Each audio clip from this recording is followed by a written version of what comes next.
ఆంజనేయ స్వామికి రాముడికి యుద్ధం జరిగిందనే విషయం మీకు తెలుసా? అయితే ఈ వీడియో చూడండి. లంకలో యుద్ధం జరిగిపోయిన తర్వాత రాముడు రాజయ్యాడు. ఆ తరువాత రాముడు అశ్వమేధ యోగం చేశాడు.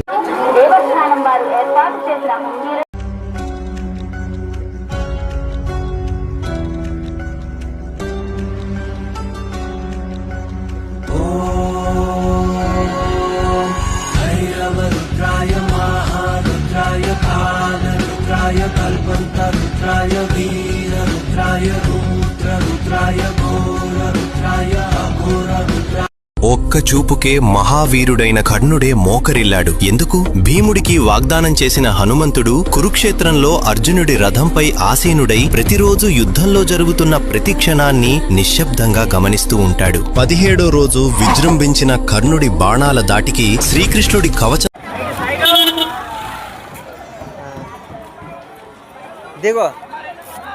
ఒక కుంటి వికలాంగుడైన భక్తుడి ప్రేమ ముందు ఆ ఏడుకొండల తిరుపతి బాలాజీ రాజు భోగాన్ని తిరస్కరించాడని మీకు తెలుసా? బంగారు పళ్ళెంలో ఉంచిన 56 రకాల రాజభోగాలు అలాగే మిగిలిపోయాయి. కాని ఆ పేదవాడి మట్టి కుండలో పెట్టిన సరళమైన పెరుగన్నం స్వామి స్వీకరించారు. ఇది తిరుమల దగ్గర ఉన్న కురువా గ్రామంలోని ఒక పేద కుమ్మరి భీముడు అనే భక్తుడి కథ. భీముడు ఒక వికలాంగుడు. రోజంతా మట్టి పాత్రలు చేసి వాటి అమ్మకాలతో వచ్చే కొద్దిపాటి డబ్బులతో అతి కష్టంగా జీవనం సాగించేవాడు. భీముడు తిరుపతి వెంకటేశ్వర స్వామికి అపార భక్తుడు. స్వామిపై అపారమైన భక్తి ఉన్నా తన అంగవైకల్యం వల్ల కొండపై ఉన్న ఆలయానికి వెళ్లటం అతని వల్ల కాలేదు. లక్ష్మీ నరసింహస్వామి ఒక నేరేడు చెట్టుకు వరమిచ్చాడంటే నమ్ముతారా? హిరణ్యకశిపుడిని తన గోర్లతో పొట్ట చీల్చి సంహరించినప్పుడు ఆ రాక్షసుడి రక్తంతో స్వామి చేతులు పూర్తిగా తడిచిపోతాయి. దీంతో స్వామికి మంట.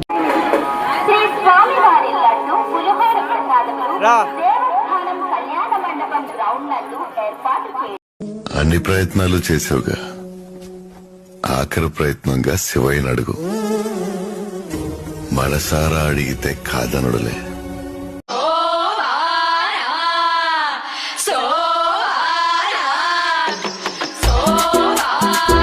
వెంకటేశ్వర స్వామి ఎడమ చెయ్యి వంకరగా ఎందుకు ఉంటుందో మీకు తెలుసా? ఇదేమీ శిల్పి చెక్కడంలో పొరపాటు కాదు. ఎందుకంటే తిరుమలలో వెంకటేశ్వర స్వామి విగ్రహాన్ని ఎవ్వరూ తయారు చేయలేదు. ఇది ఒక స్వయంభూ విగ్రహం. సాక్షాత్తు వెంకటేశ్వర స్వామి విగ్రహ రూపంలో ఇక్కడ కొలువై ఉన్నారు. ఈ వంకరగా ఉండే స్వామివారి ఎడమ చేతిని కటిహస్త అని అంటారు. సంస్కృతంలో కటి అంటే నడుము కింద భాగం నుంచి తొడల మధ్యలో ఉండే భాగాన్ని కటి అని అంటారు. ఈ ఎడమ చెయ్యి కటి స్థానాన్ని చూపిస్తుంది. అలాగే కుడి చేతిని వరద.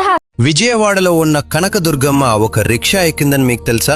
1995లో విజయవాడలో వెంకన్న అనే ఒక రిక్షావాలా ఉండేవాడు. అతను దుర్గమ్మ తల్లి మీద అపారమైన భక్తి ఉన్న వ్యక్తి. ప్రతిరోజు ఉదయం నుంచి రాత్రి వరకు కష్టపడి రిక్షా నడిపేవాడు. ఒకరోజు గజేంద్రుడు కడుపులో ఉన్న శివుణ్ణి విష్ణువు ఎలా బయటికి తీశారో మీకు తెలుసా? గజేంద్రుడు అడిగిన వరం వల్ల శివుడు గజేంద్రుడి కడుపు లోపలికి వెళ్లిపోతాడు. ఆ విషయం ఎవ్వరికీ తెలియదు. కాలం గడిచే కొద్దీ శివుడు కనపడకపోవడంతో